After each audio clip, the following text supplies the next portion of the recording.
আল্লাহ আমরা গুনাহ করেছি, অন্যায় করেছি আল্লাহ গো। দুনিয়ার জমিনের মধ্যে আমরা গুনাহ করার পরেও আমাদের এখনো বাহাদুরি থামে না, গুনাহ করার পরেও আমাদের শরীরের তেজ কমে না। আল্লাহ আপনি তো দুনিয়াতে আমাদেরকে এমন কোনো শাস্তি দেন না। ও মুসলমান, একবার চিন্তা করে দেখো, দুনিয়াতে কোনো মানুষ যদি চাকরি করে, একদিন ডিউটিতে না গেলে ওই মানুষের একদিনের বেতন কাটা যায়। কই আমরা তো গুনাহ করার পরে 5 ওয়াক্ত নামাজ পড়ি না। আল্লাহ তো আমার একটা হাতে লুলা বানায় দেয় নাই, একটা চোখে কানা বানায় দেয় নাই। আমার আল্লাহ তাআলা আমাদেরকে বড় পরম করুণাময় হিসাবে দয়া কইরা মায়া কইরা আমাদের সুন্দর দেহ দান করেছে, সুন্দর শরীর দান করেছে। আল্লাহ কয় বান্দা গুনাহ করতে করতে যখন ক্লান্ত হয়ে যাও, লা তাকুনা তুমি রাহমাতিল্লাহ, আমি আল্লাহর রহমত থেকে তোমরা নিরাশ হইও না। ইন্নাল্লাহা ইয়াগফিরুজ যুনুবা জামিআ ইন্নাহু হুয়াল গফুরুর রহিম, নিশ্চয় আমি আল্লাহ ক্ষমাশীল এবং দয়ালু, সকল প্রকার বড় বড় গুনাহগুলা ক্ষমা করে দেয়। ও বন্ধু, সবার তো জীবনে গুনাহ আছে। আমি আপনাদের সবার কাছে একটা দাবি জানাই, যাদের জবান আছে তাদের কাছে আমার দাবি আছে, যাদের জবান নাই তাদের কাছে আমার কোনো দাবি নাই। জবান যদি থাকে, জবানটা ছেড়ে দিয়ে জীবনের গুনাহগুলা মাফ করানোর জন্য কলবটার মধ্যে ধাক্কা দিয়া আমার আল্লাহ তাআলার একটু ইসমিজাতের জিকির করেন। আল্লাহ আল্লাহ আল্লাহ আল্লাহ হাবিবুল্লাহ আমার চোখের মনি মক্কি মাদানি, হাবিবুল্লাহ আমার চোখের মনি মারহাবা।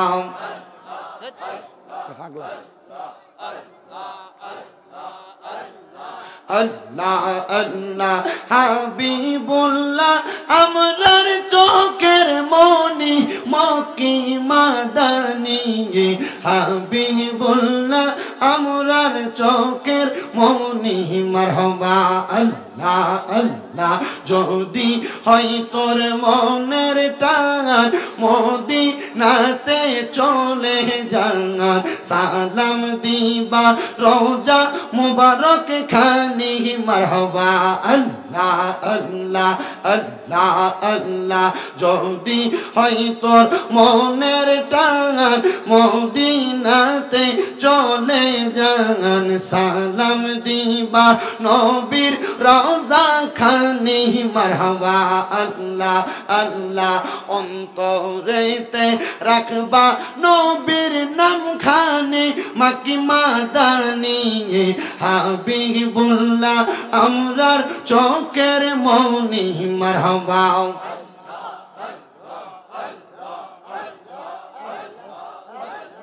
আল্লাহ আল্লাহ আল্লাহ আল্লাহ আম পাতায় জাম পাতায় কত পানি ঝরে, সাজবি দায়ের গোসল দিব বড়ই পাতার জলে মারহাবা। আল্লাহ আল্লাহ হায়রে সেই দিন কিন্তু দয়ার নবী আই বরে, ও পানের মুর্শিদে তুমি ধীরে ধীরে ফিরে ফিরে চাইও রে মারহাবা। আল্লাহ আল্লাহ আল্লাহ আল্লাহ আল্লাহ তোমায় ডাক দিলে বলার পানে চাইও রে, ও পানের মুর্শিদে তুমি ধীরে ধীরে ফিরে ফিরে চাইও রে মারহাবা। আল্লাহ আল্লাহ আমার বিয়ার যাত্রী আমি চারজনকে দেখি, আমদার ঘরে নামাই দিয়া দিব আমায় ফাঁকি মারহাবা। আল্লাহ আল্লাহ আল্লাহ আল্লাহ আল্লাহ আল্লাহ আল্লাহ আল্লাহ আল্লাহ আল্লাহ আল্লাহ আমার বিয়ার যাত্রী আমি চারজনারে দেখি, আমদার ঘরে নামাই দিয়া দিব আমায় ফাঁকি মারহাবা। আল্লাহ আল্লাহ ওই কবরে নূরের নবী আইব রে হো পানের মুর্শিদ রে তুমি ধীরে ধীরে ফিরে ফিরে ছাগা হাইয়ো রে মারহাবা আল্লাহ আল্লাহ আল্লাহ আল্লাহ আল্লাহ আল্লাহ আল্লাহ আল্লাহ আল্লাহ লা ইলাহা ইল্লাল্লাহ মুহাম্মাদুর রাসূলুল্লাহ সাল্লাল্লাহু আলাইহি ওয়াসাল্লাম। একটা জবানও বন্ধ নাই, মুহাব্বতের আওয়াজে পড়েন আলহামদুলিল্লাহ। আমারে মাহফিল কমিটির পক্ষ থেকে একটা সাবজেক্ট বেঁধে দিয়েছে। সাবজেক্টটা হলো কবর এবং হাসর সম্পর্কে বয়ান করা। আমি আপনাদের কাছে কোরআনুল কারীমের সূরা মুলকের 2 নম্বর আয়াত তেলাওয়াত করেছি। আমার আল্লাহ তাআলা কোরআনুল কারীমের মধ্যে ঘোষণা করেছে, আল্লাযী খালাকাল মাউতা ওয়াল হায়াতা। আমার আল্লাহ তাআলা দুনিয়ার জমিনের মধ্যে জন্ম এবং মৃত্যু সৃষ্টি করেছেন। কেন সৃষ্টি করেছেন একবার কি চিন্তা করলেন মুসলমান? তাফসীরে জালাল শরীফের মধ্যে আল্লামা জালালউদ্দিন সুয়ুতী রাহমাতুল্লাহ আলাইহি এই আয়াতে কারিমার এই খণ্ড বিশেষ অংশটার তাফসীর করতেছেন। উনি বলতেছেন দুনিয়ার জমিনের মধ্যে একটা মানুষ যেন তার আখিরাতের জন্য সামান তৈরি করতে পারে, মানে আখিরাতের জন্য প্রস্তুতি হইতে পারে। আমার আল্লাহ তাআলা এই জন্য জন্ম সৃষ্টি করেছেন। ও আল্লাহ, আপনার কাছে জানতে চাই, তাহলে আপনি তো মৃত্যু তৈরি করলেন, মৃত্যুটাকে কেন আপনি সৃষ্টি করলেন? আমার আল্লাহ কয়, বান্দা, আমি আল্লাহ তাআলা মৃত্যু সৃষ্টি করার কারণ হইল মানুষ দুনিয়াতে যেই কর্মগুলা করবে ইন্তেকাল করার পরে মানুষ যেন তার কর্মগুলার ফল ভোগ করতে পারে। আল্লাহ কেন নবীজির হাদিস, আমার নবী রাহমাতুল লিল আলামিন নবীজির প্রখ্যাত হাদিস বিশারদ হযরতে আব্দুল্লাহ ইবনে আব্বাস রাদিয়াল্লাহু তাআলা আনহু, জিনার উপাধি হইল রাইসুল মুফাসসিরিন। জিনাকে না মানলে বাংলাদেশ সহ সারা বিশ্বে যারা তাফসীর করে এই মুফাসসিরদের তাফসীরের সার্টিফিকেট বাতিল হয়ে যাবে। ওই আব্দুল্লাহ ইবনে আব্বাস রাদিয়াল্লাহু তাআলা আনহু বলে, আদ-দুনিয়াউ মাজরাতুল আখিরা। এটা আমার নবীজির জবান মোবারকের কথা। এই দুনিয়াটা আখিরাতের শস্য ক্ষেত্র। যদি দুনিয়ার জমিনের মধ্যে মানুষ যেমন ভাবে ফলের বিচি শস্যকে মানুষ বপন করে, ওই শস্যটা বপন করার পরে মানুষ সেইটা থেকে তাদের শস্যটার ফল ভোগ করে কয়েকদিন পরে। দুনিয়াতে কোনো মানুষ জন্মগ্রহণ করার পরে ওই মানুষটা যখন ইন্তেকাল করার পরে মানুষটা তার ফলটা ভক্ষণ করে। ও আল্লাহ, কেমন ফল ভক্ষণ করে আপনার কাছে জানতে চাই। এবার আমার আল্লাহ তাআলার কোরআনুল কারীমের এই আয়াতের 4টা বাক্যের কথা অপর আয়াতে কারিমা অপর সূরার মধ্যে বর্ণনা করতেছে। সূরা বাইয়িনার মধ্যে আমার আল্লাহ তাআলা ঘোষণা করে, ইন্নাল্লাযীনা কাফারু মিন আহলিল কিতাবি ওয়াল মুশরিকিনা ফি নারি জাহান্নামা খালিদিনা ফিহা উলাইকা হুম শাররুল বারিয়া। জবান খুলে উচ্চ কণ্ঠে জোরে জোরে পড়েন আল্লাহু আকবার। আল্লাহ তাআলা ঘোষণা করে, বান্দা, নিশ্চয় যাহারা কুফরি করে, মনোযোগ দিয়ে শুনবেন কথাটা। আল্লাহ তাআলা এই আয়াতের মধ্যে 3 প্রকার ব্যক্তির কথা বলেছেন। 1 নাম্বার, নিশ্চয় যারা কুফরি করে। কি করে? কুফরি কাহাকে বলে আগে আপনাকে জানতে হবে। কুফরি ওইটাকে বলে 1 নাম্বার, আল্লাহর কোরআন রাসূলের পাকের হাদিসের মধ্যে আমার আল্লাহ তাআলা নবীর মাধ্যমে যা আদেশ করেছেন এইগুলাকে আদেশ না মাইনা কেউ যদি এগুলাকে টপকে অন্য কোনো কর্ম করে, আল্লাহর আদেশকে অমান্য করে। 2 নাম্বার, আমার আল্লাহ তাআলা যা নিষেধ করেছেন ওই নিষেধটাকে অমান্য করে নিষেধ কর্মটা সম্পাদন করে, ওই ব্যক্তি কুফরি করে। ইয়া রাসূলুল্লাহ, এই কুফরি করনেওয়ালা ব্যক্তির অবস্থাটা কি? নামাজ পড়া ফরজ আমরা জানি, আমরা পড়ি না, গুনাহগার হব। অস্বীকার করলে কাফের মানে কুফরি করব। রোজা রাখা জায়েজ আমরা জানি, রোজা রাখা বান্দার জন্য ফরজ আমরা জানি, বান্দা না পড়লে গুনাহগার হবে, অস্বীকার করলে কাফের হবে। কিন্তু মুসলমান আমরা সমাজের মধ্যে অনেক মানুষ সুদ খায়, ঘুষ খায়, হারাম খায়, পরের হক মাইরা খায়। এমন অনেক মানুষের অভাব এলাকায় আসেনি? অভাব আছে? অভাব নাই? আপনার কষ্ট দিতেছে? এটা তাবার কি গরু দিয়া না মুরগা দিয়া? আব্বা, আল্লাহর হস্তে মাহফিল কমিটির সদস্য যারা আছো তাবার একটু আমার বাম দিক দিয়ে না রাখো, কষ্ট করে লইও, কারণ মানুষ তো কষ্ট করে বসে। আমি আইয়া যে একটা অবস্থা দেখছিলাম, আমার আতিক মামু, আপনার হুজুর চিনছেন তো না? আমার কইতাছে মামু ও সালি হুজুর তো মোটামুটি ওয়াজ করে গেছে, এরপরে ওই আর যে বক্তা বিশেষ বক্তা এবারে স্টক করছে না। এখন আমরা মাহফিলের প্যান্ডেলের অবস্থা আমি চিন্তা করলাম 11টার দিকে যাও, 11:10 স্টেজে উঠছি, 9 মিনিটও দেরি হইতো না। মোটামুটি দেখলাম যে আপনাদের এলাকার পোলাপান এমন একটা মিল, এরা মিয়ার বাজার থেকে যেভাবে শোডাউন করে আনছে, যদি এরা সামনে না থাকতো তাহলে আমি 11:01 আমি স্টেজ উঠে যাই, 11:01। আবার চিন্তা করলাম না, যা হইব তারা যাক আনন্দ করিয়া, যেহেতু মাহফিলের এই অবস্থা হয়ে গেছে, তার আনন্দটা তার মনে থাক, যেন আগামী বছর মাহফিল করতে তারা উদ্যত হয়। এর লাগে চিন্তা করে আমি আর কোনো কিছু কইছি না, তারা আসুক। তো তোমরা যেভাবে সামনে সামনে আমার শুডাউন দিয়ে আনছো, ভাই সাহেব একটু আগে আগে বিরিয়ানিটা সামনে লইও। বয়ান যা করার আমি ঠিক তাই করবো। আমার এখান থেকে সফর হলো সেই সিলেটের উদ্দেশ্যে।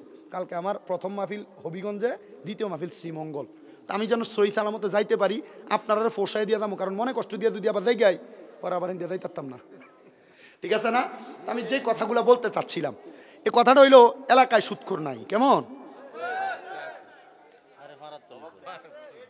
ওই আমরার ভাড়ার তলে তলে বলে সুদখোর, এলাকায় ঘুষখোর নাই, পরের হক মাইরে খাওয়াই না নাই, কম না বেশি? কেমন বেশি? আচ্ছা, এ সুদ খাওয়া যে গুনাহ এটা সে জানেনি? জানে? জান্য খায়। নবীজি বলছেন গুনাহকে গুনাহ যায় না যে গুনার কাজটা করে, গুনাহকে গুনাহ যায় না যে গুনার কাজটা করে, সে কুফরি করে। সে কি করে? কুফরি যে করে সে কাফের।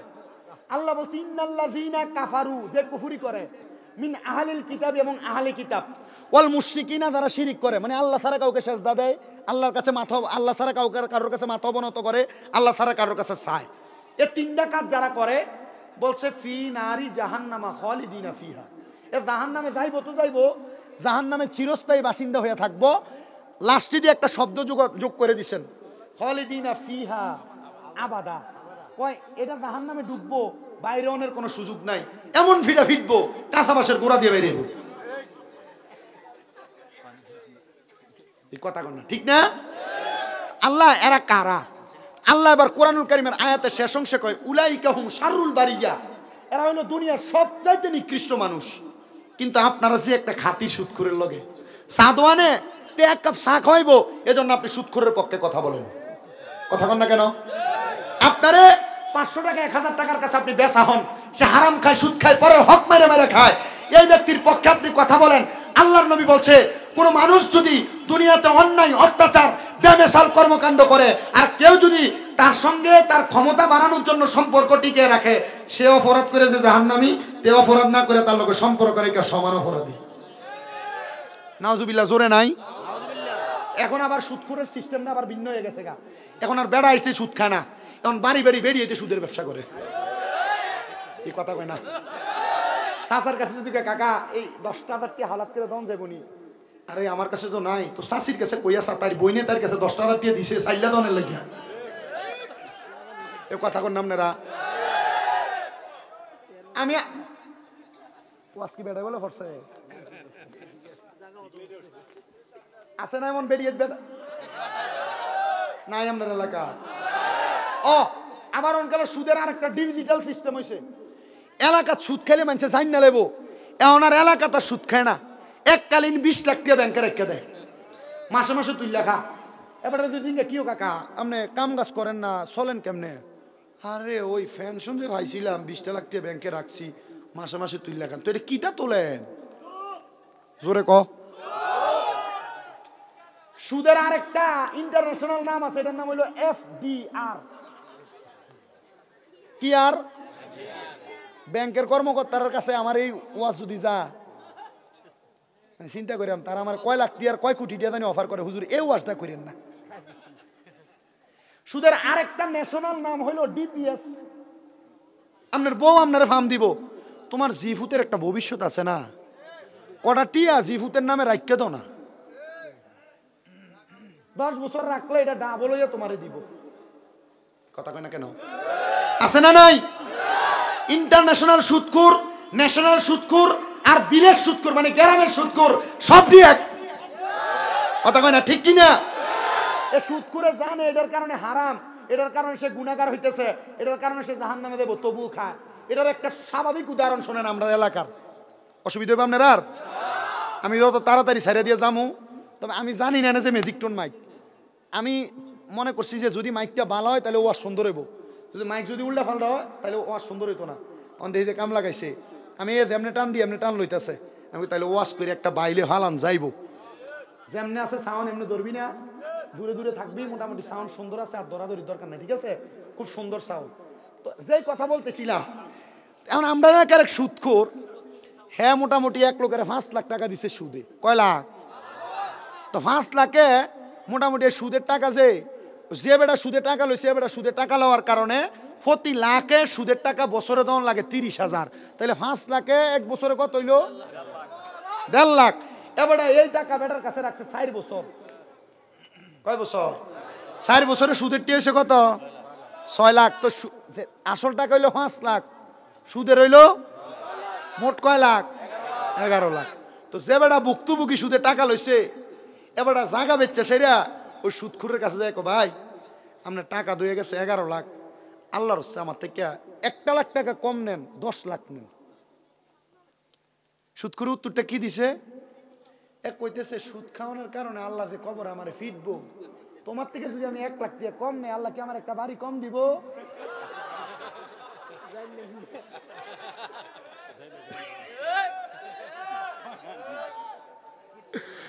আমি এই কথা শুনে হাসিয়াম না, বেটারে কোনো উত্তর দেন, আমার আর উত্তর নেই।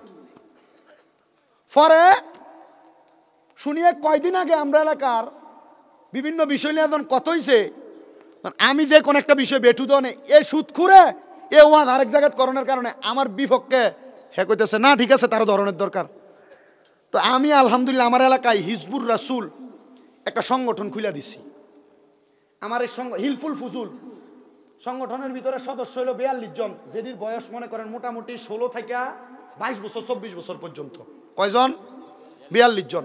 মসজিদে ঘোষণা দিয়ে দিছি, আজকে থেকে এই মসজিদ কমিটি সহ এলাকার ভিতরে কেউ যদি কোনো অপকর্ম করে, এটা তোমার বাপ হোক, তারে জনসম্মুখে বিয়াজ্জুত করা হবে।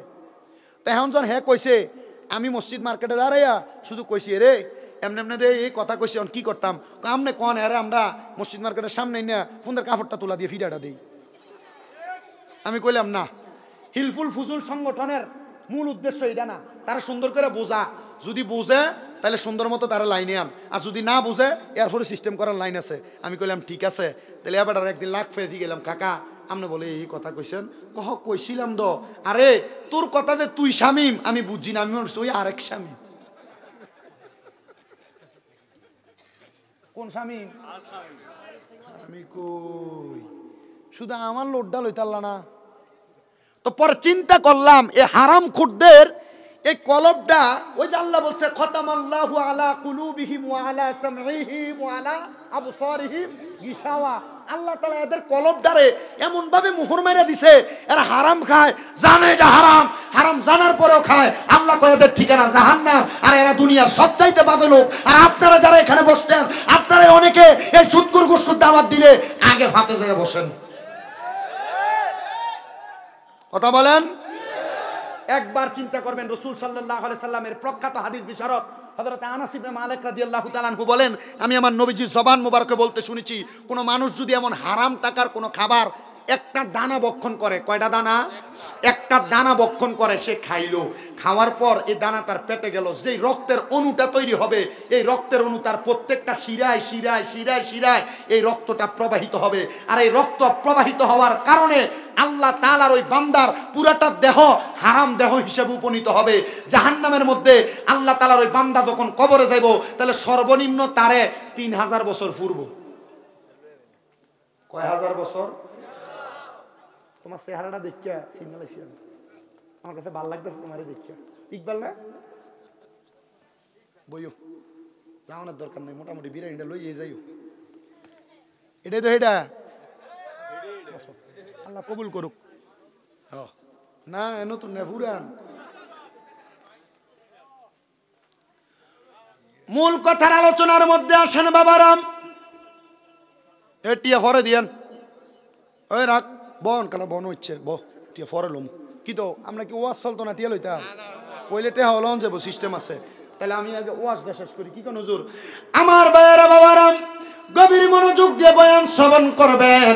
আল্লাহর নবী রাহমাতুল লিল আলামিন নবী আমার বলে, একটা হারামখোর পরের সম্পদ খাওয়ানো ব্যক্তি, মানে অপরের সম্পদের মধ্যে লোভ করনেওয়ালা ব্যক্তি, এই ব্যক্তিকে আল্লাহ তাআলা কবরের মধ্যে সর্বনিম্ন 3000 বছর জ্বালাইব। 3000 বছর। সাহাবায়ে কেরাম ডাক দিয়ে কয়, ইয়া রাসূলুল্লাহ, নবী গো, ও দয়ার নবী, মায়ার নবী, রাহমাতুল লিল আলামিন নবী, 3000 বছর কেন জ্বালাইব? নবী আমার বলতেছে, জাহান্নামের আগুনের রংটা হবে লাল। 1000 বছর জ্বালাইয়া জাহান্নামের আগুনটারে এবার সাদা বানাইবো। সাদা জাহান্নামের আগুনের মধ্যে 1000 বছর জ্বালাইয়া ওই আগুনটারে কালো বানাইবো। ওই কালো জাহান্নামের আগুনটার মধ্যে এবার আরো 1000 বছর জ্বালানোর পরে আমার আল্লাহ তাআলার ওই বান্দাটাকে তাকাসসুর নামক একটা জায়গার মধ্যে দাঁড় করানো হবে। ওগো নবীজি, ও দয়ার নবী, তাকাসসুর নামক জায়গার মধ্যে 3000 বছর পর যখন তাকে দাঁড় করানো হবে, তাকে কি মাফ করে দেওয়া হবে? নবী আমার বলে, উম্মত, না না না, ওই ব্যক্তিকে মাফ করা হবে না। তখন ওই ব্যক্তিকে বলা হবে, বান্দা হারাম খাওয়ার পরে, বান্দা দুনিয়াতে অপকর্ম করার পরে, কবরে আসার পরে 3000 বছর তোমাকে জ্বালানো হলো, এখন তুমি কোনো কথা বলতে চাইলে বলতে পারো। বান্দা তখন কোনো কথা বলবে না। তখন বান্দা একবার না, দুইবার না, 3 বার তার জবান দিয়ে শব্দ বের করবে, হাজা মায়ে মায়ে মায়ে শব্দটা যখন ব্যবহার করবে, মানে বান্দা আল্লাহ তাআলার ফেরেশতাদের কাছে বলবে, একটু পানি দাও, আমার একটু পানি দাও। আল্লাহর নবী রাহমাতুল লিল আলামিন নবী আমার বলে, সোনারে উম্মতের দলেরা তাকে পানি দেওয়া হবে, কিন্তু দুনিয়ার পানি যেমন পানি তাকে এমন পানি দেওয়া হবে না। নবী গো, কেমন পানি দেওয়া হবে? রাহমাতুল লিল আলামিন নবী আমার বলতেছে, এমন পানি দেওয়া হবে, গরম লোহাকে আগুনের মধ্যে পোড়া দেওয়ার কারণে লোহাটার রংটা যেমন কয়লার মতো হয়ে যায়, এমন একটা লোহার গরম পাত্রের মধ্যে অন্যান্য জাহান্নামীদের রক্ত এবং পুষ দিয়া বান্দাকে দেওয়া হবে খাওয়ার জন্য, যেটাকে হাদিস শরীফের মধ্যে তিনাতুল খাবাল বলা হয়। এই তিনাতুল খাবাল, রক্ত পুষ, আপনি যদি হারাম খান, বেআমল হন, ওই কবরের মধ্যে যাওয়ার পর পান করা লাগবে। নবী গো, দুনিয়াতে একটু পানির মধ্যে পোকা পড়লে আমরা তো পানিটা পান করি না। আর আল্লাহর হাবিব বলে, ওই সময় হারাম করে ব্যক্তি, গুনাহগার ব্যক্তিটা ওই পানিটা যখন পান করবে, পানিটা পান করার সাথে সাথে তার জিহ্বাটা সহ পেটের নাড়ি বুড়িগুলা তার পায়খানার রাস্তা দিয়ে নিচে পড়ে যাবে। ও মায়ার নবী, নবী গো, এমন অবস্থা কবরের মধ্যে হবে। নবী আমার কয়, কিন্তু না, যদি ইমানদার হয়ে মারা যায়, রহমতের ফেরেশতারা আহলান ওয়া সাহালান, মারহাবান মারহাবান, দুয়ুফুল্লাহ, দুয়ুফুর রহমান বলে কবরের মধ্যে স্বাগতম জানাইবো। ও মুসলমান, একবার নিজে নিজের বিবেককে প্রশ্ন করো। রাত্রবেলা ঘুমাইলে ঘরের মধ্যে যা চিন্তা করবা, তুমি কবরে গেলে এমন কঠিন আযাবের সম্মুখীন হবা, নাকি কবরে গেলে আল্লাহর মেহমান হিসেবে স্বাগত পাইবা? নবী কয়, শুনো, ওই কবরের মধ্যে রাখার পরে যদি কোন ইমানদার বান্দা কবরে যায়, ওই ইমানদার বান্দার রূহটা আজরাইলকে ডাক দিয়ে বলবে, হে আজরাইল, আমারে দেরি করিস না, দেরি করিস না, আমার রূহটা তাড়াতাড়ি জান্নাতের মধ্যে নিয়ে যাও। আজরাইল, তুমি যদি জানতা আমার আল্লাহ তাআলা জান্নাতের মধ্যে আমার জন্য কত নিয়ামত রেডি করে রাখছে, তাহলে তুমি এত দেরি করে আমার রূহটা জান্নাতের মধ্যে নিতা না। অনুরূপ ভাবে গুনাহগার বান্দার রূহটা আজরাইলকে বলবে, আজরাইল, এত তাড়াতাড়ি আমারে নিস না রে, তুই যদি জানতি আল্লাহ তাআলা জাহান্নামে আমার জন্য কত যন্ত্রণাদায়ক শাস্তি রেডি করে রাখছে, তাহলে তুমি আমারে এত তাড়াতাড়ি জাহান্নামের মধ্যে নিতা না। শুনেন বন্ধুরা, আল্লাহর হাবিব মুহাম্মদ মুস্তাফা সাল্লাল্লাহু আলাইহি ওয়াসাল্লাম নবীর প্রখ্যাত সাহাবী, ইসলামের প্রথম খলিফা হযরতে আবু বকর সিদ্দিক রাদিয়াল্লাহু তাআলা আনহুর কথা আমি আপনাদেরকে বলি। যখন হযরতে আবু বকর সিদ্দিক রাদিয়াল্লাহু তাআলা আনহু ইন্তেকাল করলেন, ইন্তেকাল করার পরে আবু বকর সিদ্দিক রাদিয়াল্লাহু তাআলা আনহুর শরীরটাকে সুন্দর করে গোসল দিয়া আল্লাহর হাবিব সাল্লাল্লাহু আলাইহি সাল্লামের শরীর মুবারকের একটা আস্তিন মুবারক, চাদর মুবারক দিয়া আবু বকর সিদ্দিক রাদিয়াল্লাহু তাআলা আনহুকে কাফন দেওয়া হয়েছে। আবু বকর সিদ্দিক রাদিয়াল্লাহু তাআলা আনহুর লাশ মুবারকটা দেহ মুবারকটা রাসূল পাকের মসজিদে নববীর সামনে জানাজা হয়েছে। হযরত আবু বকর সিদ্দিক রাদিয়াল্লাহু তাআলা আনহুর জানাজা হওয়ার সাথে সাথে সকল সাহাবায়ে কেরাম চিন্তা করতেছে আবু বকর সিদ্দিককে কোথায় দাফন করা হবে, কোন জায়গায় দাফন করা হবে। খাসাইসুল কুবরার মধ্যে আল্লামা জালালউদ্দিন সুয়ুতী রাহমাতুল্লাহ আলাইহি একটা হাদিস কোট করে বলতেছেন, শোনো, সব সাহাবায়ে কেরাম যখন সিদ্দিক আকবরের লাশ মুবারক দাফন করবে এমন কথা ভাবতেছে, এমন টাইমে আল্লাহর হাবিবের রওজা মুবারক থেকে একটা আওয়াজ পাওয়া গেছে। হযরতে তালহা রাদিয়াল্লাহু তাআলা আনহু হাদিস বর্ণনা করে বলেন, নবীজি রওজা মুবারক থেকে আওয়াজ আসতেছে, আবু বকর সিদ্দিক হায়াতে জিন্দেগিতে আমি নবীর সঙ্গী, আমি নবীর বন্ধু। আবু বকর সিদ্দিক আমি নবীর হিজরতের বন্ধু। তোমরা আবু বকর সিদ্দিককে তাড়াতাড়ি আমি নবীর রওজা মুবারকের পাশে দাফন করে দাও। নবী গো, কারণ কি? বলে যে আবু বকর সিদ্দিক আমার হায়াতে জিন্দেগির সঙ্গী হয়েছে, যে আবু বকর সিদ্দিক আমি নবীর হিজরতের সঙ্গী হয়েছে, সেই আবু বকর সিদ্দিক বরজকে আলমে আমি নবীর সঙ্গী হবে। জানতে চাই ও আমার পশ্চিমাড্ডার বাবারা, সিদ্দিক আকবরকে যদি নবী মুহাম্মদ সাল্লাল্লাহু আলাইহি সাল্লামের সঙ্গে দুনিয়াতে জীবন কাটানোর কারণে রাহমাতুল লিল আলামিন নবীজির রওজা মুবারক থেকে আওয়াজ দিয়ে নবীজির পাশে জায়গা করে দিতে পারে, আমরা এই পশ্চিমাড্ডার জান্নাতের বাগান ঐতিহাসিক আনোয়ার খাঁ জামে মসজিদ এবং বখতার কা ঈদগাহ ময়দানের মধ্যে বসে যদি আমরা নবীর মাহফিলে বসে নবীর প্রেমে দুই এক মর্তবা দুরূদ শরীফ আদায় করে নবীজির শান মান আজমতের বর্ণনা করি, আপনারা বলেন আমার আল্লাহ তাআলা যখন আমাদের কাছে আজরাইল পাঠাবে, আমাদের প্রাণ পাখি যখন উড়ে যাবে, ওই সময় যখন আমাদেরকে বিসমিল্লাহি ওয়া আলা মিল্লাতি রাসূলিল্লাহ বলে কবরে রাখবে, ওই কবরে আমার নবী আমাদেরকে নবীর কুল মুবারকে নিতে পারে কি পারে না?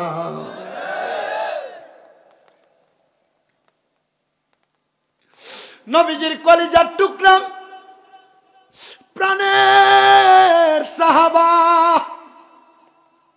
হযরতে আব্দুল্লাহ যুল জুবলাতাইন, তিনি বলেন আমার মা বাবা মূর্তির পূজা করত, কিন্তু আমার মা বাবা যখন খবর পাইছে আমি ইসলাম ধর্ম গ্রহণ করেছি, আমার মা বাবা আমার ঘরের মধ্যে জায়গা দেয় নাই। শোনো রে জগতের মানুষ, আমার আব্বা জান আমার শরীরের মধ্যে যেই জামা কাপড় ছিল জামা কাপড় গুলা পেয়েছে, আমি দৌড়াইয়া আমার মা যে ঘরের মধ্যে পূজা করে মূর্তির পূজা করে ওই ঘরের মধ্যে যাইলাম। আমার মা আমার দিকে একবার তাকে আর একবার মাথা তুইলা তাকায় না, ডাক দিয়া কয়, কিরে সন্তান তোমার শরীরের মধ্যে কাপড় কোথায়? আমার মাকে আমি জবাব দিয়েছি, আম্মা জান ইসলাম ধর্ম গ্রহণ করার কারণে আমার আব্বা জান আমার শরীরের কাপড়গুলা ছিঁড়ে ছিঁড়ে নিয়ে গেছে। আম্মা জান যে কাপড় দিয়ে মূর্তিটাকে মুছতেন ওই কাপড়টা খুইলা হযরতে আব্দুল্লাহকে দান করে দিছে। যারে বাবা আমি মা তুই সন্তানকে কিছুই দিতে পারলাম না, আমার এই কাপড়টা দ্বারা আমি তোরে সহযোগিতা করলাম।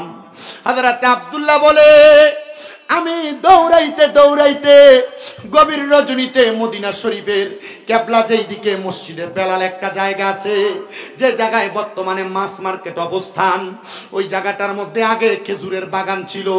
হযরতে আব্দুল্লাহ যুল জুবলাতাইন বলেন আমি এই চিরাপাড়া কাপড় নিয়ে ওই খেজুরের বাগানের চিপায় আলারের মধ্যে বসে রইলাম। আমি চিন্তা করতেছি আমার রাহমাতুল লিল আলামিন নবীনি এই খেজুরের বাগানে যেই কোনো সময় আগমন করে। ঠিক ওই দিন আমার নবীজি মা আয়েশা সিদ্দিকা রাদিয়াল্লাহু তাআলা আনহার হুজরা মুবারকের মধ্যে অবস্থান করতেছিলেন। নবী আমার ওই দিন আম্মা জান আয়েশার ঘর মুবারক থেকে ফজরের নামাজের পূর্ববর্তী সময় উঠে গেছেন। আম্মা জান আয়েশা কই ইয়া রাসূলুল্লাহ, ওগো দয়ার নবী মায়ার নবী রাহমাতুল লিল আলামিন নবীজি, আপনি যেই দিনই আমি আয়েশার ঘরের মধ্যে আসেন আপনি আমার ঘর থেকে রাতের গভীর অংশে বের হয়ে যান।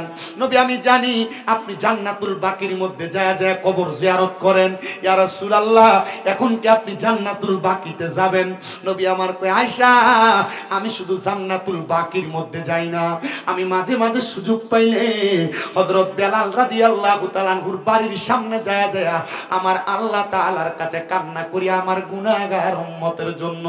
হে আয়েশা আজকে তুমি আমার সাথে জান্নাতুল বাকির সামনে যাওয়া লাগবে না, আমি নবী বেলাল রাদিয়াল্লাহু তাআলা আনহুর বাড়ির পাশে খেজুরের বাগানটার কাছে যাইয়া আমার উম্মতের জন্য একটু রোনাজারি করব।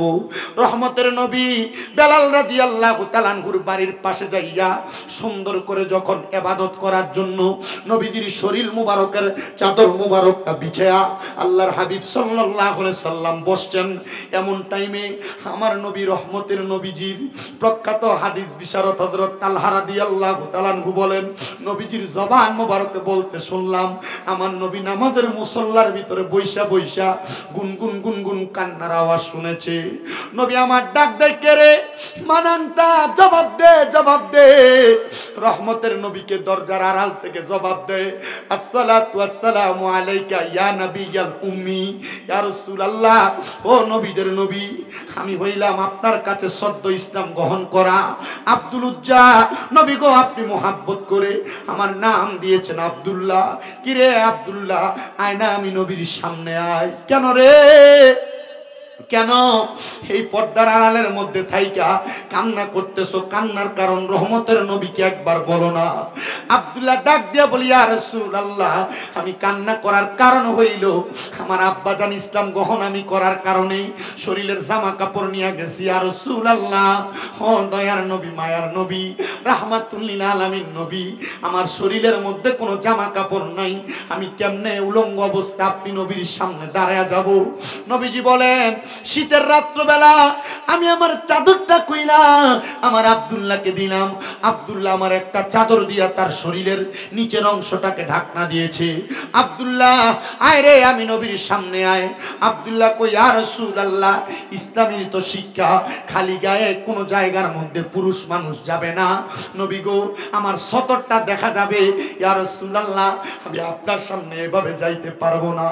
নবীজি বলে আমি আমার শরীর মুবারক থেকে আমার আরেকটা চাদর খুলে আব্দুল্লাহকে দিয়ে দিলাম।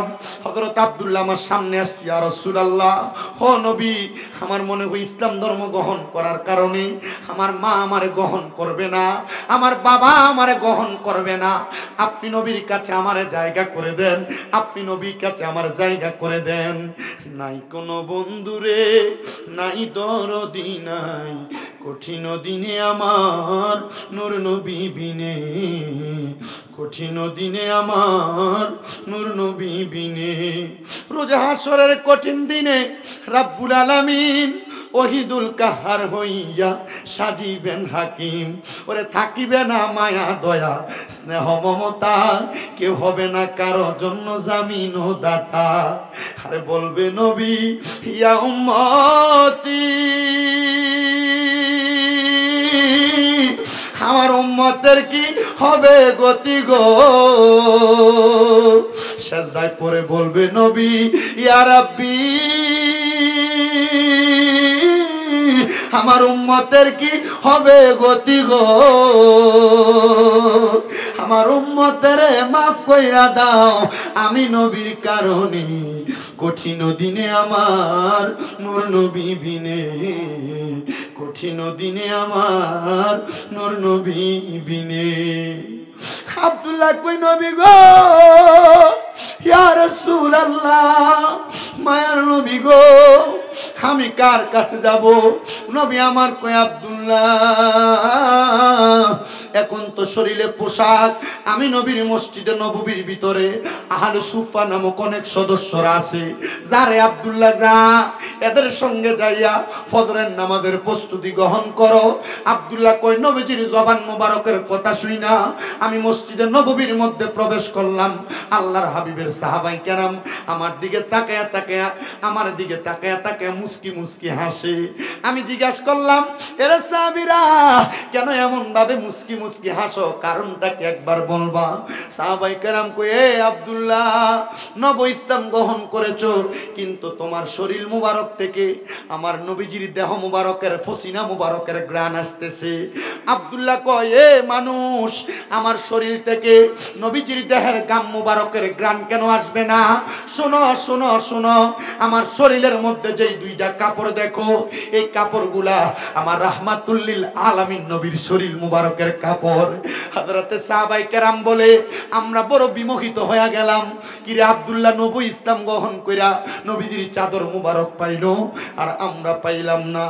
ওরে বাজারের সাদা মার্কিন আমার অঙ্গে না লাগাইও, মুর্শিদের পুরান চাদর দিয়া আমার কাফন পরাই দিও, যাইতে আমায় সঙ্গে নিও।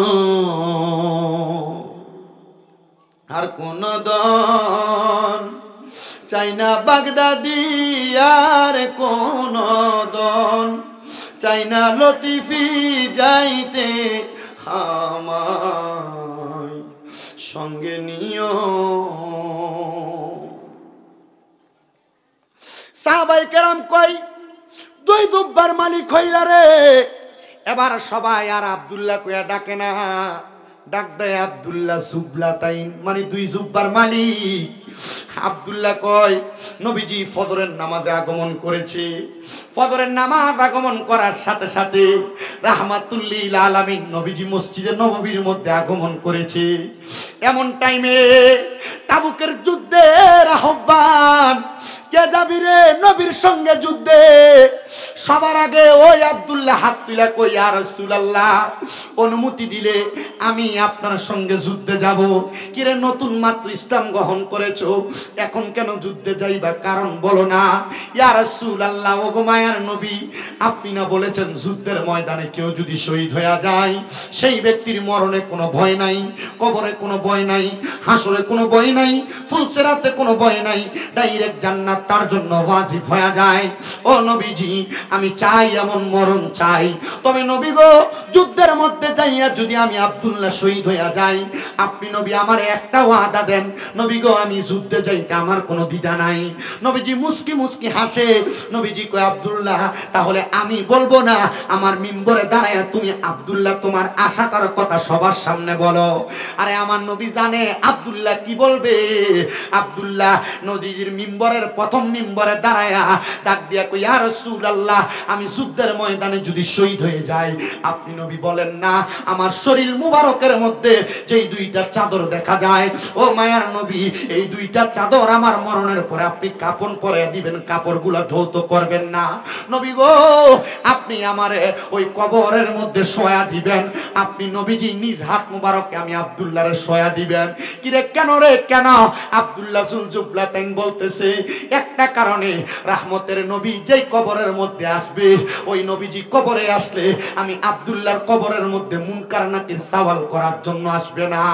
আর রাহমাতুল লিল আলামিন নবীজি ঠিক একইভাবে যুদ্ধের ময়দানে আব্দুল্লাহ শাহাদাত হওয়ার পরে আমার নবী নিজে নিজে হযরত আব্দুল্লাহকে কবরে নামাইছে। আমার নবীজি নিজে আব্দুল্লাহর কাফন পরাইয়া দিছে। আর সাহাবায়ে কেরাম কয়, দেখছনি আব্দুল্লাহর মতো নব মুসলিমের জীবনটা ধন্য হয়ে গেছে, কারণ রাহমাতুল লিল আলামিন নবীজির নিজ হাত মুবারকে আব্দুল্লাহর কবরের মধ্যে শোয়াইছে। হায় রে, এমন জীবন যদি তুমি গঠন করতে পারো, তোমার জীবনের মধ্যে আমল আখলাকে সুন্নত নাই, তোমার জীবনের আমল আখলাকের মধ্যে নবীর পথ মত অনুসরণ নাই। আল্লাহর নবী আল্লাহর কোরআন থেকে জানায়া দেয়, ইন্নাল্লাযীনা আমানু ওয়া আমিলুস সলিহাতি উলাইকা হুম খায়রুল বারিয়া, নিশ্চয় যারা ঈমান আনে, নেক আমল করে, এই মানুষগুলা দুনিয়ার সবচাইতে ভালো মানুষ। ইয়া রাসূলুল্লাহ, এই ভালো মানুষগুলা কবরে গেলে কেমনে থাকবে? আমার নবী আল্লাহর কোরআন থেকে জানায়া দেয়, জাযাউহুম ইনদা রাব্বিহিম, আল্লাহ তাআলা তাদেরকে জাযা দিব। সুবহানাল্লাহ বলবেন না?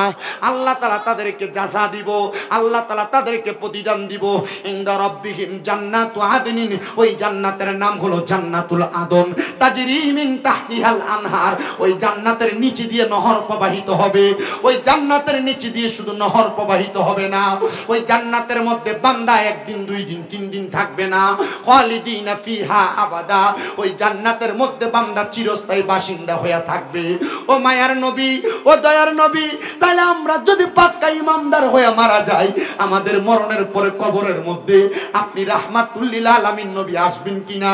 হ্যাঁ হ্যাঁ মুসলমান শোনো, যদি তুমি ঈমান এবং আমলটা নিয়ে কবরে যাইতে পারো, তোমার কবরের মধ্যে বিসমিল্লাহি ওয়া আলা মিল্লাতে রাসূলিল্লাহ বলে যখন তোমার শোয়া দেওয়া হবে, ওই কবরের মধ্যে রাহমাতুল লিল আলামিন নবী হাজির হয়া তোমাকে জান্নাতের আলা মাকাম পর্যন্ত পৌঁছায় দিবে। হুজুর কেমনে জানতে চায়? আল্লাহ তাআলার পয়গম্বর হযরতে জাকারিয়া আলাইহিস সালাতু ওয়াস সালাম বলে, আমার স্ত্রীর গর্ভের মধ্যে আল্লাহ তাআলা কোনো সন্তান দেয় না। আমি ডাক দিয়া বললাম, স্ত্রী তুমি চাইতে পারো আমার আল্লাহ তাআলার কাছে, আপনারা একটা জবানও বন্ধ রাখবেন না। আপনারা বলেন আমার আল্লাহর কাছে চাইলে আল্লাহ বান্দাকে দিতে পারে কি পারে না? মুহাব্বতে বলেন পারে কি পারে না? এ মুসলমান, এ নবীর উম্মতের দলেরা, আল্লাহ কেমন পারে? জাকারিয়া পয়গম্বরকে আমার আল্লাহ তাআলা এমন কবুল করছে, ওনার স্ত্রী রাত্রবেলা কান্না করে, আল্লাহ একটা সন্তান দেন, আল্লাহ একটা সন্তান দেন, ইবাদিকা সলিহিন নেককার সন্তান দেন, যেই সন্তান আমাদের ইন্তেকালের পরে আমাদের জন্য খাস খাস করে দোয়া করবে। কেন গো, তুমি না নবীর স্ত্রী, তুমি কেন ভয় পাও? উনি বলেন আমি ভয় পাই না, আমি একটা কথা চিন্তা করি, একটা নেক সন্তান যদি আমি ইন্তেকাল করার পরে ওই কবরের মধ্যে আমারে বাঁচায়, বলে সন্তান কেমনে বাঁচাইবো? হ্যাঁ হ্যাঁ আল্লাহর নবী বলতেছে সন্তান বাঁচাইবো, আসসালাতু আলাইহিমা ওয়াল ইস্তিগফারু লাহুমা, এই দুই কথার উপর ভিত্তি কইরা কোন সন্তান যদি তার শুক্রবার জুমার নামাজের পরে তার আম্মার কবরের সামনে, আব্বার কবরের সামনে দাঁড়ায়া রব্বির হামহুমা কামা রব্বায়ানি সগীরা বইলা চোখের মনি কোঠার মধ্যে মাসির মাথা পরিমাণ পানি চাইরা কান্দে, ওই পানি মাটিতে পড়ার আগে আমার আল্লাহ তাআলা তার মা বাবার কবরের আযাব মাফ করে দেয়। হযরতে জাকারিয়া নবীর স্ত্রী বলে, আমি কান্না করতে লাগলাম, কান্না করতে করতে আমি আমার নামাজের মুসল্লার ভিতরে ঘুমায়া গেলাম। এমন টাইমে আমার আল্লাহর পক্ষ থেকে আওয়াজ দেয়, এর জাকারিয়া নবীর স্ত্রী শুনে রাখো, আল্লাহ তাআলা তোমার গর্ভের মধ্যে একটা সন্তান দান করেছে, ওই সন্তানটারে তোমরা দুনিয়াতে এমন ভাবে লালন পালন করবা যেন আমার আল্লাহ তাআলা তোমাদের প্রতি রাজি এবং খুশি হয়ে যায়। ও আমার পশ্চিমাড্ডার বাবারা, জাকারিয়া নবীজির সন্তান যখন জন্ম নিছে আল্লাহর কাছে নামাজ আদায় করে, আল্লাহর কাছে দোয়া করে, আল্লাহ এই সন্তানকে তুমি হক্কানি বানায়ো, এই সন্তানকে তোমার ওয়ালা বানায়ো, এই সন্তানকে দুনিয়ার জমিনের ভিতরে নেক সন্তান বানায়ো। আল্লাহ তাআলা এমন কবুল করছে, 7 বছর বয়স জাকারিয়া নবীর সন্তানের। জাকারিয়া নবী ইবাদত করার জন্য তার ঘরের পাশে একটা খানকার মতো, আমরা এলাকায় দেখবেন মসজিদের পাঞ্জেখানা মসজিদ নামাজের জন্য, জাকারিয়া নবীর ঘরের পাশে ওই ছোট্ট মসজিদের মধ্যে এলাকার একবারে নিম্ন জায়গায় জাকারিয়া নবী কান্না করতেছে আল্লাহর কাছে। এমন টাইমে 7 বছরের বাচ্চা জাকারিয়া নবীর ঘরের মধ্যে, এ আব্বা,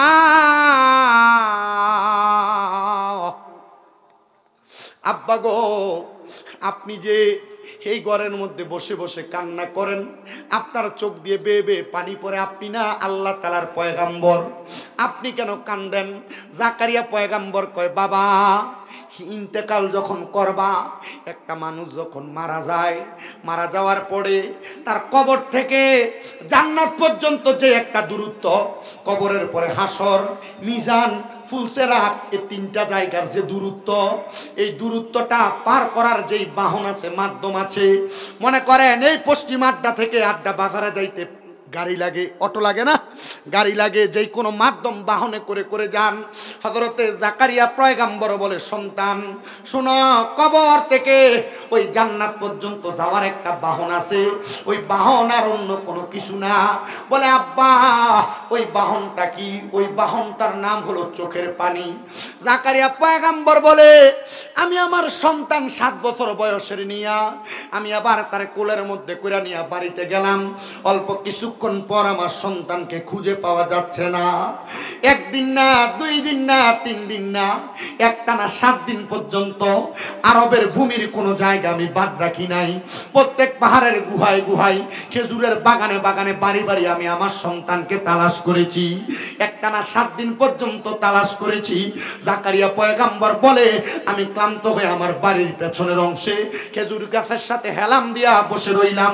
চক্ষুটা বন্ধ করার সাথে সাথে আমার আল্লাহর পক্ষ থেকে আওয়াজ দেয়, এ পয়গাম্বর জাকারিয়া, শুনো শোনো রে জাকারিয়া পয়গাম্বর, তুমি যে তোমার সন্তানকে এত জায়গায় তালাশ করো, যেই ঘরের মধ্যে তুমি লুকিয়ে লুকিয়ে কান্না করো, ওই ঘরের মধ্যে একবার তালাশ করছুনি। জাকারিয়া নবী যে ঘরের মধ্যে ইবাদত করতেন, সন্তান হারানোর পরে সব জায়গায় খুঁজছে, শুধু এই ঘরে খুঁজে নাই। হযরত জাকারিয়া আলাইহিস সালাতু ওয়াস সালাম আল্লাহ তাআলার এই স্বপ্নের নজির পাই আল্লাহকে কয়, আল্লাহ হ্যাঁ অবশ্যই, তো আমি তো আমার এই ঘরে খুঁজি নাই। আমার আল্লাহ তাআলা জাকারিয়া পয়গম্বরকে কয়, যাও ওই ঘরে যায় খুঁজো। জাকারিয়া পয়গম্বর দৌড়ে ওনার ওই ইবাদত খানার মধ্যে ঢুইকা দেখতেছে ছোট বাচ্চা মানুষ সেজদার মধ্যে পড়ে আছে। বয়স কত? জোরে কোন না। কত বছর? 7 বছর বয়স। জাকারিয়া পয়গম্বর ওনার ছেলেকে সেজদা থেকে উঠায়া ডাক দিয়া কই, কিরে সন্তান, এই জায়গার মধ্যে তো তুমি এমন ভাবে থাকার কথা না। জাকারিয়া পয়গম্বরের জীবনী পড়তে যে দেখলাম, উনি বলতেছেন ওনার সন্তানকে যখন সেজদা থেকে উঠাইছেন চোখগুলা লাল আর বায়া বায়া পানি পড়তেছে। আমি জিগাইলাম, কিরে সন্তান, তোমার চোখের মধ্যে কেন এত পানি দেখা যায়? জাকারিয়া পয়গম্বর কয়, আমি আমার সন্তানের জবাব শুনে বেহুশ হয়ে গেছি। ওই ছেলে ডাক দিয়ে কয়, আব্বা আপনি না বলছেন মরার পরে কবর থেকে জান্নাত পর্যন্ত দূরত্বটা পার করার বাহনের নাম চোখের পানি। কিরে সন্তান, বয়স মাত্র 7 বছর, এই কথার উপর আমল করতে তুমি গেছো? চিন্তা করে দেখেন, নবীর ছেলে হইয়া 7 বছর বয়সে কবরের কথা চিন্তা করে এমন ভাবে কান্না করছে। কিন্তু আমরা সমাজের বেটারা, আমরা সমাজের পর্দার অন্তরালের মা বোনেরা এই কবরে ভয় করে না। কেন ভয় করব? তারা মনে করে কবরে শোয়া দিলে মনে হয় তার জিন্দেগি শেষ।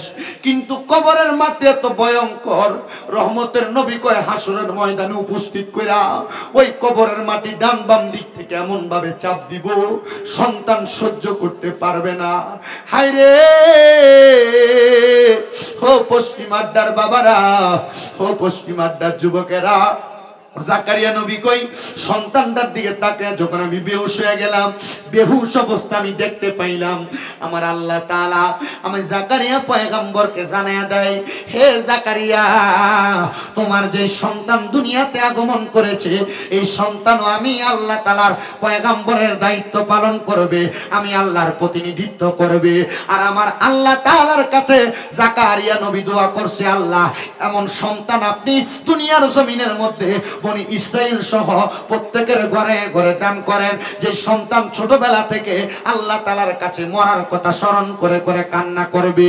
হায় রে ও আমার পশ্চিমাড্ডার যুবক ভাইরা, পর্দার অন্তরালের মা বোনেরা, মুরব্বী বাবারা, তোমার মা বাবা তোমার জন্য এমন দোয়া সব সময় করে, কিন্তু অনেক সন্তানেরা ওই আম্মা আব্বার দোয়াটারে ভালোভাবে অ্যাকসেপ্ট করে না, গ্রহণ করে না।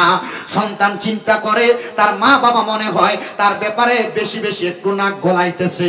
মনে রাখবা, জাকারিয়া নবী যেমন ভাবে ওনার ছোট সন্তানটার ব্যাপারে আল্লাহ তাআলার কাছে এমন ভাবে দোয়া করেছে, তোমার মা বাবা তোমার জন্য এমন ভাবে দোয়া করে। কিন্তু আমরা সমাজের সন্তানেরা মনে করে মা বাবা সন্তানের প্রতি বেশি অধিকার খাটায়, না রে সন্তান না।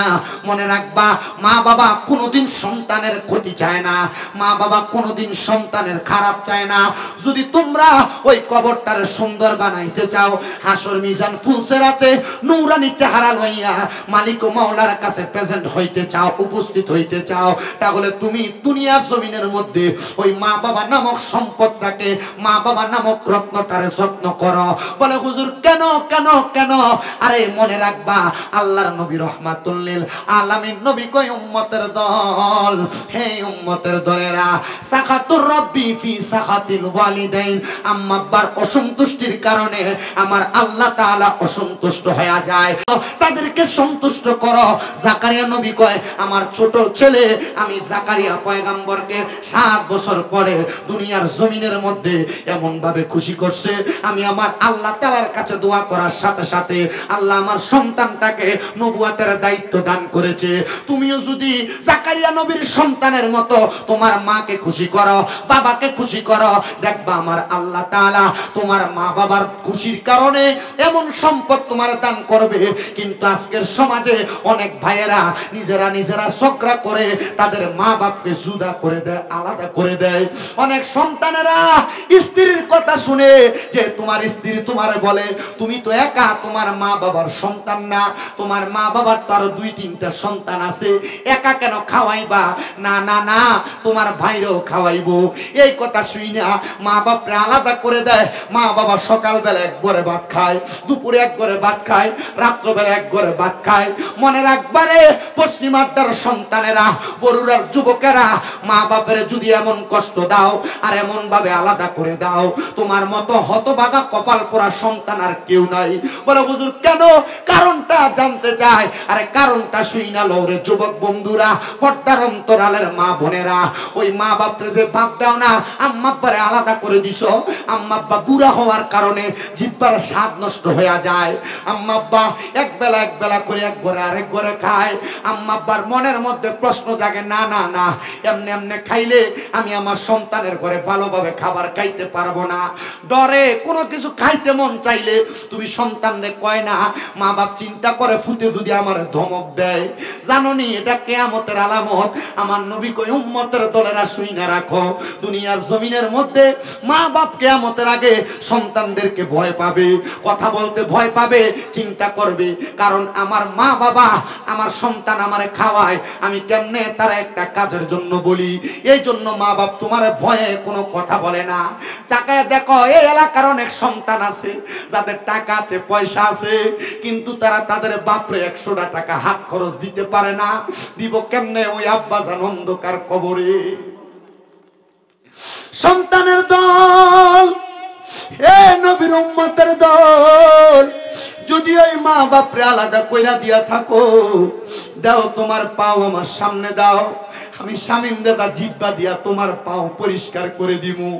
শুধু আমি শামীম দাদা না, সারা বাংলাদেশের প্রখ্যাত আলেমাইনা ওয়াজ করাইবা আর মা বাপের খানা আলাদা করবা। মনে রাখবা এই ওয়াজ দিয়া কোনো হেদায়েত হইবা না। ওয়াদা করো এখান থেকে বাড়িতে যাইয়া ওই মা বাবার পাটার মধ্যে ধরে কইবা, মা আল্লাহর রাস্তে আমি সন্তানকে মাফ করে দেন। যতক্ষণ পর্যন্ত তোমার মা তোমার আব্বাজান মুখ দিয়ে বলছে মাফ করে দিছি, ততক্ষণ পর্যন্ত মা বাবার পাও ছাড়বা না। কারণ কি জানো?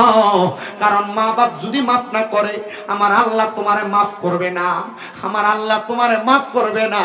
অনেকে চিন্তা করে হুজুর আমি মাফ চামু দুইয়ের কথা, আমি 2 ঈদে তো মা বাবার পাশিয়া সালামি করি না। আরে সালাম না, সালাম না, মাঝে মাঝে যদি সুযোগ পাও আম্মা আব্বার কদমের মধ্যে চুমা দিবা। হুজুর কেন? আল্লাহর নবী শিখিয়ে দেয় উম্মতের দলেরা, আম্মা আব্বার কদমে চুমা দিলে আল্লাহর জান্নাতের চৌকাঠে চুমা দেওয়ার স্বাদ পাওয়া যায়। হুজুর কেমনে বুঝবো? রহমতের নবী বলতেছে, আমি যখন মক্কা থেকে মদিনাতে হিজরত করে আসলাম, একজন সাহাবী আমারে কই, ইয়া রাসূলুল্লাহ আপনি আবার যেদিন মক্কায় যাবেন আমারে আপনার সাথী বানায়া মক্কায় নিয়ে যাবেন। কিন্তু কিছুদিন পরে আমি নবী মক্কার উদ্দেশ্যে রওনা দিলাম, একা একা ওই সাহাবীরে নিয়ে যাই নাই। কিছুক্ষণ পরে ওই সাহাবী আমি নবীর সামনে আইসা হাজির হইয়া কয়, ফিদাকা আবি ওয়া উম্মি ইয়া রাসূলুল্লাহ, আমার মা বাবা আপনার কদমে কুরবান হোক ইয়া রাসূলুল্লাহ।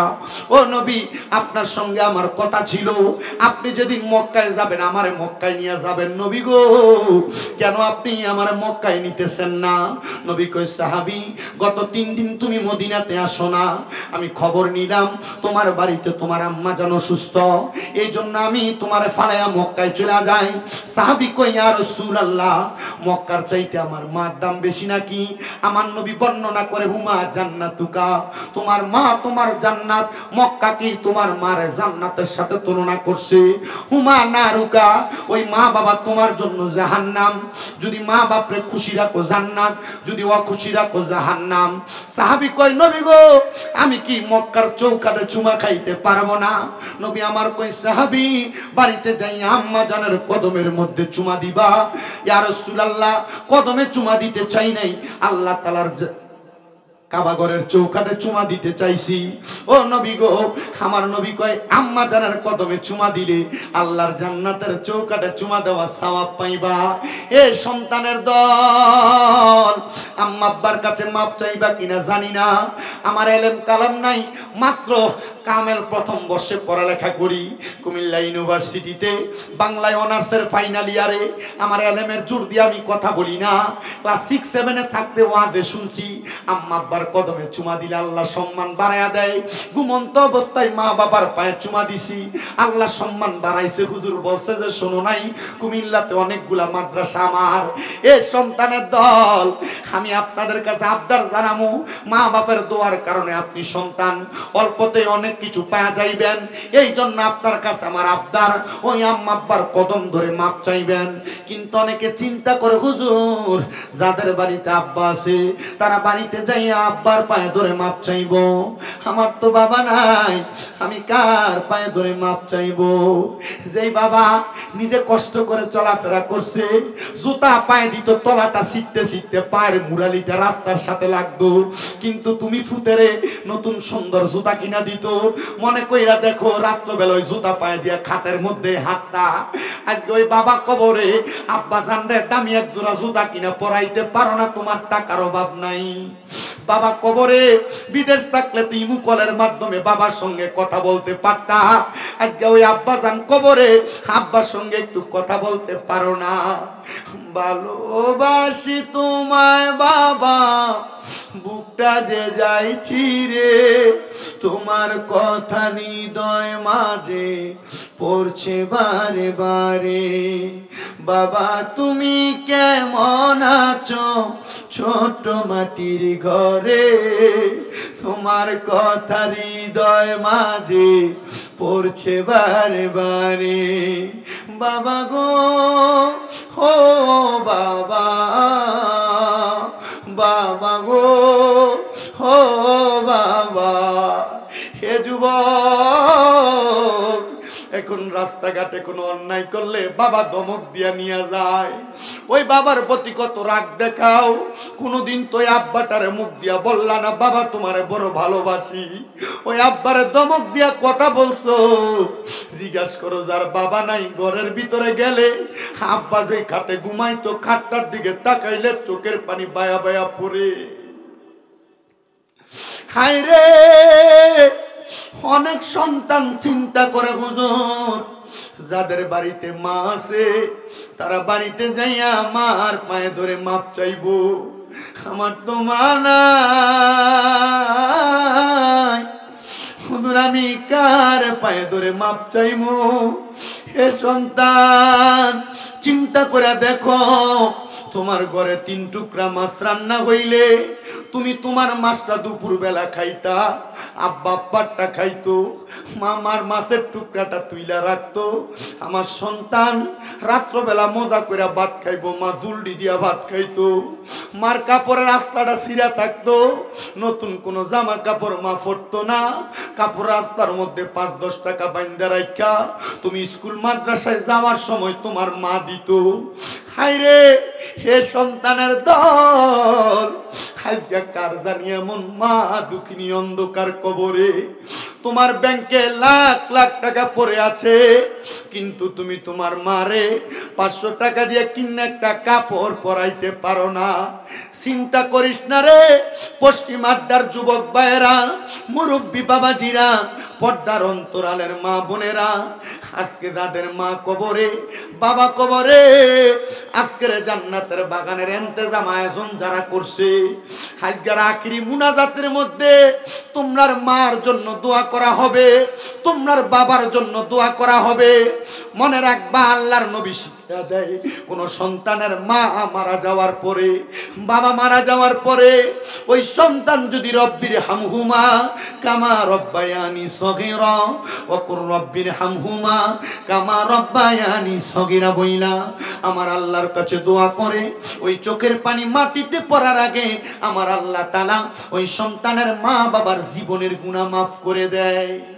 হায়রে কে জানি ওই মারে মাটির কবরে শোয়া দিয়া আজকের মাহফিলে আসছে। চিন্তা করে দেখো ওই মা জননী রাত্রবেলা তোমার বাড়ি যাইতে দেরি হইলে ঘুমাইতো না। চিন্তা করে দেখো ওই মা রাত্রবেলা তোমারে এত মাঘ মাসের শীতের দিনে খাবার গরম করে খাওয়াইতো, কিন্তু এখন বাড়িতে গেলে বউ বউয়ের মতো ঘুমায়, ঠান্ডা ভাত খাওয়া লাগে। আজকে মাঝে কবরে কেউ একবার তোমার জিগায় না। আগে 2-3 বেলা না, মাত্র 1 বেলা খানা না খাইলে মা তোমার জিগাই তো পেটটা দি পিঠের সাথে লাইগা রইছে, পুত্রে খানা দি খাও না। এখন 2-3 বেলা খানা না খাইলে কেউ জিগায় না রে পশ্চিম আড্ডার যুবক, জিগাইব কে তোর মা না তো অন্ধকার খবরে। ওরে 3.5 হাত গর্তে ফেলে কেমন করে আইলা চলে, তোমার বাড়ি আইতে দেরি হইলে যেই মা ঘুমাইতো না ওই কবর দেশে মায়ের পাশে একটু রইলি না রে, কবর দেশের খবর লইলি না। কেমন আছেন মা জননী, কেমন আছে বাবা মনি, একবার তো চায়া দেখলি না। ওই মা বাবারে কষ্ট দিয়া দুনিয়াতে বাইচা থাইকা শান্তি তুমি কোনো দিন পাইবা না। আরে খবর দেশের খবর লইলি না। হে যুবক, হে মুরব্বী বাবারা, টাকা পয়সা আছে কিন্তু মা বাপরে খাওয়ানোর মতো তোমার সাধ্য নাই। খাওয়াইবা কেমনে? মা বাপ তো কবরে শুয়া রইছে। চিন্তা করে দেখো ওই মা বাপরে যদি ভাত খাওয়াইতা বছরে কত টাকা তোমার মা বাবার পেছনে তোমার লাগতো। যদি মাসে মাসে ফল কিনা খাওয়াইতা কত টাকা তোমার মার পেছনে খরচ হইতো। আরে যদি ওই মা বাপ বাচ্চা থাকতো অসুস্থ অবস্থায় 1000 টাকার ওষুধ কিনা মাসে দিতা, 12 মাসে 12,000 টাকার ওষুধ কিনা দেওয়া লাগতো। তোমার মা বাপ তোমারে লাখ লাখ টাকার বাড়ি দিয়া গেছে, ক্ষেত পাথরের জায়গা দিয়া গেছে। এই সন্তান যেই বাড়িতে থাকো যদি বাড়ির ভাড়া দিতা প্রতি মাসে 5,000 করে দিলে 12 মাসে 60,000 টাকা ভাড়া লাগতো। কই তোমার মা তো তোমার কাছে ভাড়াটা চায় না। একজন সন্তান নি দাঁড়াইবা, হুজুর আগামী বছর মাহফিল হবে, এই মাহফিলের জন্য আমার মা কবরে, আমার আব্বা কবরে, আব্বা আম্মার কবরের আযাব মাপ চাইয়া আমি আগামী বছর 10,000 টাকা দান করে দিব। একজন সন্তান, ধন্য মায়ের ধন্য সন্তান, ধন্য বাবার ধন্য সন্তান দাঁড়াইবা, হুজুর আমার মা নাই দোয়া কইরেন, আমার বাবা নাই দোয়া কইরেন। আমি খাস করে দোয়া চাই মা বাপরে যদি আমি ভাত খাওয়াইতাম মাসে তো 1000 টাকা খরচ হইতো, 12 মাসে 12,000 টাকা লাগতো। মা বাপের কবরে আল্লাহ জান্নাতের খানার ব্যবস্থা করে দিবে। একজন সন্তান দাঁড়াইবা, হুজুর আমার জন্য দোয়া করবেন, আমি আগামী বছর 10,000 টাকা দান করব। মাহফিল কমিটির ভাইরা তাবারুক আরেকবার বলতাছি তাড়াতাড়ি নিয়ে আসো, কিয়াম হবে, মুনাজাত হবে, মানুষকে বেশি কষ্ট দেওয়া যাবে না। 1.5 ঘন্টার উপরে সময় অতিবাহিত হয়েছে। আমার কত দাড়ি পাকা মুরব্বী বাবারা, যুবক নওজোয়ান ভাইয়েরা, ছোট্ট ছোট্ট মাসুম বাচ্চারা, পর্দার অন্তরালের মা বোনেরা, আপনি আল্লাহর শাহিন শাহী পাক দরবারে গুনাহগার কাঙ্গালের বেশে দুইখানা হাত বাড়াইছে আল্লাহ। যার হাতটা আপনার কাছে মায়া লাগে, পছন্দ হয়, ওই হাতের উসিলায় আমরা প্রত্যেকের জীবনের গুনাহ আপনি আল্লাহ ক্ষমা করে দেন। মাবুদ, আপনার জীবনের গুনার দিকে তাকাইলে আমরার কাছে বড় ভয় লাগে রে আল্লাহ। না জানি এই গুনার কারণে কোন দিন মালাকুল মাউত আজরাইলের হাতে কঠিন ভাবে ধরা পড়া যায়। আল্লাহ, আমরার গুনাহগুলা মাফ কইরা আমরার বেগুনাহ মাসুম বান্দা বানাইয়া দেন। তুমি তো অন্তর জামি রে আল্লাহ। ওই আমরা হইলাম ফানা, আমরা সুখে কিনা দুঃখে ডাকি ও ও আল্লাহ, তুমি যাই না কি যা না রে আল্লাহ, করো আল্লাহ জাগা নয় তোমার মনে। মাবুদ, আল্লাহ পরিয়া তোমার দরবারে আজকের মুনাজাতে কে জানি হাত বাড়াইছে, কার জানি জগতের মধ্যে বাবা নাই।